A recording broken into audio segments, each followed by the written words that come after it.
राज्याच्या राजकारणातनं एक मोठी बातमी हाती आलेली आहे। फडणवीस आणि अजित पवारांचा पहाटेचा शपथविधी हा उद्धव ठाकरेंना धडा शिकवण्यासाठीच झाला, असा गौप्यस्फोट सुधीर मुनगंटीवार यांनी केलेला आहे। एका मुलाखतीत त्यांनी हा मोठा दावा केलेला आहे। भाजपशी युती करून निवडून आल्यानंतर उद्धव ठाकरे ज्या प्रकारे वागले त्यांना धडा शिकवण्यासाठी अजित पवारांचं समर्थन घेतलं आणि शपथविधी घडवून आणला, असा गौप्यस्फोट मुनगंटीवारांनी केलेला आहे। मुनगंटीवारांनी गौप्यस्फोट केलेला आहे। पहाटेच्या शपथविधी संदर्भात पुन्हा एक वक्तव्य एका नेत्याकडून आलेलं आहे आणि या वेळेला गौप्यस्फोट करणारे आहेत सुधीर मुनगंटीवार। भाजप सोबत शिवसेना निवडून आलेली होती, मात्र त्यानंतर उद्धव ठाकरे जे काही वागले त्यांना धडा शिकवण्यासाठी अजित पवारांचं समर्थन घेण्यात आलं, असा गौप्यस्फोट, असा दावा पहाटेच्या शपथविधी संदर्भात मुनगंटीवार यांनी केलेला आहे। सुधीर मुनगंटीवार यांचा हा पहाटेच्या शपथविधी संदर्भातला मोठा दावा म्हणता येईल। याआधी पहाटेच्या शपथविधी संदर्भात योग्य वेळी बोलणार असं फडणवीसांनी स्पष्ट केलेलं आहे। अजित पवारांनी सुद्धा वेळोवेळी सांगितलेलं आहे की जे झालं ते झालं, योग्य वेळी त्या संदर्भात जे काही घडलं ते सांगणार। पहाटेच्या शपथविधी संदर्भातच शरद पवारांच्या पुस्तकात सुद्धा अनेक महत्त्वाचे त्यावेळेला नेमक्या काय घडामोडी घडल्या त्या सगळ्या उलगडून सांगण्यात आलेल्या आहेत। आणि आता पहाटेच्या शपथविधी संदर्भात पुन्हा एक नवा दावा, एक नवं वक्तव्य एका नव्या नेत्याकडून सुधीर मुनगंटीवार यांनी यावेळेला पहाटेच्या शपथविधी संदर्भात एक दावा केलेला आहे। पहाटेचा शपथविधी हा उद्धव ठाकरेंना धडा शिकवण्यासाठीच, असं सुधीर मुनगंटीवार यांनी एका मुलाखतीत म्हटलेलं आहे। शिवसेना भाजप एकत्रितपणे त्यांनी निवडणूक लढवलेली होती, एकत्रितपणे निवडून आलेले होते।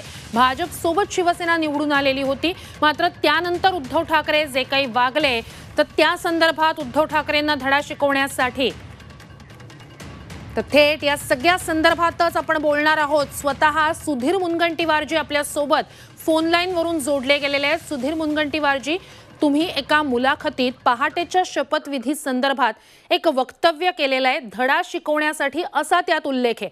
नेमकं तुम्हाला काय म्हणायचं होतं, सविस्तर सांगू शकाल? नाही, साधारणतः उद्धव ठाकरे साहेबांनी भारतीय जनता पार्टी सोबत युती केली। पहिल्यांदा ते म्हणाले की 25 वर्ष आम्ही युतीमध्ये सडलो, आता आम्ही एकत्र येणार नाही, आणि नंतर पुन्हा उपरती झाली। भारतीय जनता पार्टी पशी आगळीत गोडगोड बोललोय आणि लोकसभेमध्ये आपला जो काही स्वार्थ होता तो साधून घेतला। मग विधानसभेत युती पुन्हा केली। त्यांच्या लक्षात होतं की विधानसभेत जर भारतीय जनता पार्टी सोबत युती केली नाही तर कदाचित आपण शिवसेनेच्या विजयाबद्दल आपण अपेक्षित यश मिळवू शकणार नाही। आणि जेव्हा 24 ऑक्टोबर 2019 निवडणुकीचे निकाल सुरू झाले आणि हे लक्षात आलं की भारतीय जनता पार्टी 105च्या आसपास जात आहे, आणि तेव्हा 4 वाजताचा तो अशुभ समय की जेव्हा त्यांनी सांगितलं त्या अशुभ समयी की आमच्यासाठी सर्व दरवाजे खुले आहे, तुमच्यासाठी सर्व दरवाजे कसे खुले असू शकतात, तुम्ही जनादेशाचा अवमान कसा करू शकता, आणि कपोकल्पित कथा केली। जी कथा ही त्यांनी बिंबवण्याचा प्रयत्न केला आणि कपोकल्पित कथा होती त्यामागे 2.5 वर्षाचा शब्द दिला। जेव्हा सभा सुरू असायच्या, माननीय मोदीजी असतील, माननीय अमितभाई असतील, सभेत उद्धवजींच्या समोर सांगायचे की देवेंद्रजी के नेतृत्व में आगे सरकार बनेगी, तेव्हा मात्र मौन धरून ठेवलं। तेव्हा कधीही एका सेकंदासाठी सुद्धा ते म्हणाले नाही की नाही नाही ऐसा नहीं हुआ है, ऐसा तय नहीं हुआ है। खरं तर निवडणुकीच्या निकालाच्या अगोदरच या विषयावर चर्चा केली असती तर कदाचित अजून स्पष्टता, त्यांच्या मनात जी अस्पष्ट भावना होती ती स्पष्ट झाली असती, पण त्याच्याऐवजी त्यांनी वाट पाहिली। मग 24 ऑक्टोबर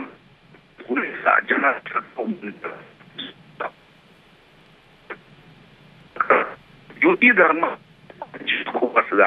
भारतीय जनता पार्टीच्या संदर्भात जी भूमिका घेतली ती अतिशय राजकीय दृष्टिकोनातून कोणीही करू नये अशी भूमिका होती। एखाद्या समयी आपण समजू शकतो की 2 वर्ष 3 वर्ष सरकार चाललं, आपसात पटलं नाही, वैचारिक मतभेद निर्माण झाले आणि मग सरकारमध्ये 2 मित्रपक्ष दूर झालेत तर मी समजू शकतो, पण इथं सरकार चालवलंच नव्हतं, त्यामुळे सरकारमध्ये कोणते वाद निर्माण झाले नाही।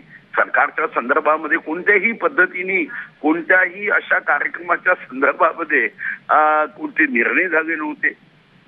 त्यांनी त्याच दिवशी वाद सुरू केला तो फक्त खुर्चीच्या प्रेमापोटी, फक्त खुर्चीच्या प्रेमापोटी, बाकी कोणतीही प्रेम नव्हतं. आणि अशा प्रसंगामध्ये जेव्हा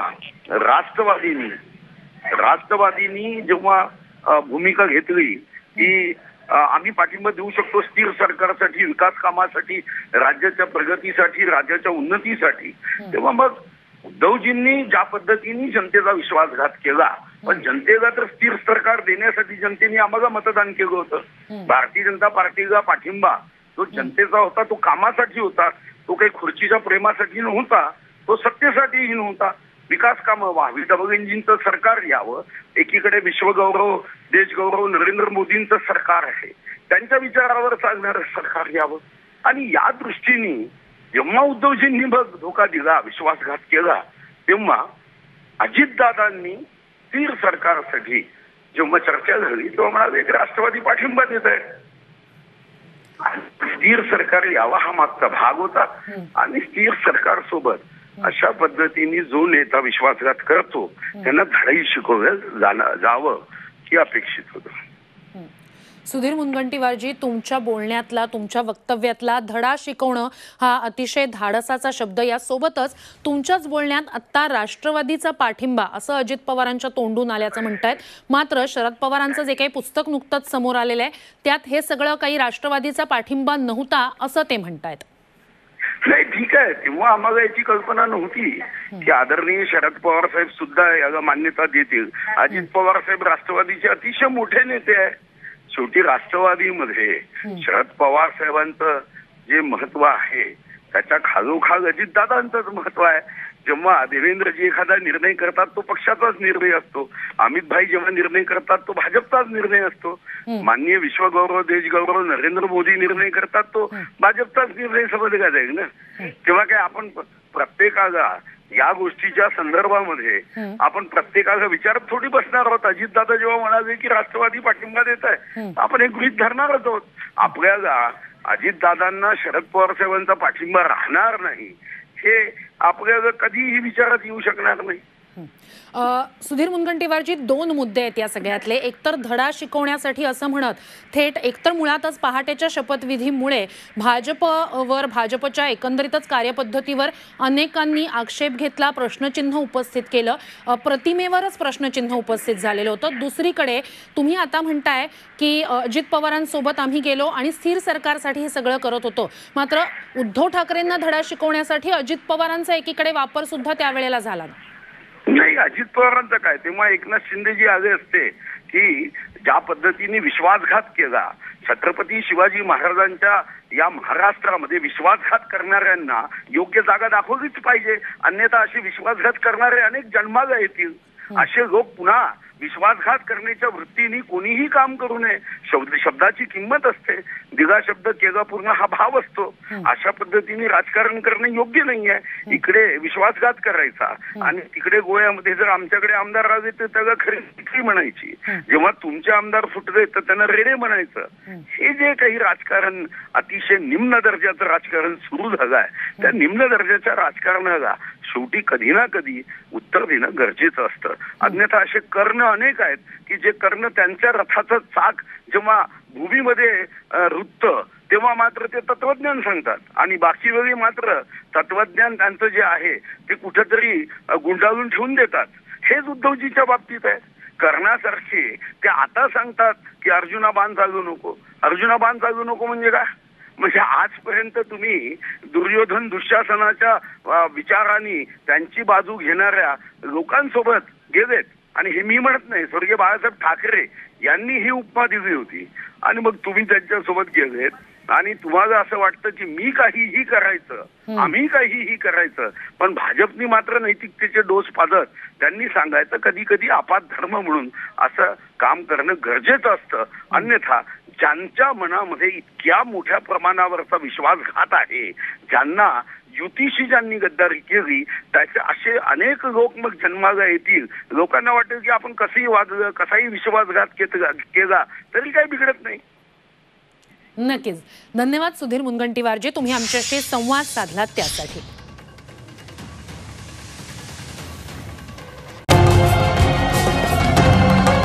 छत्रपतींचा विचार. म्हणजे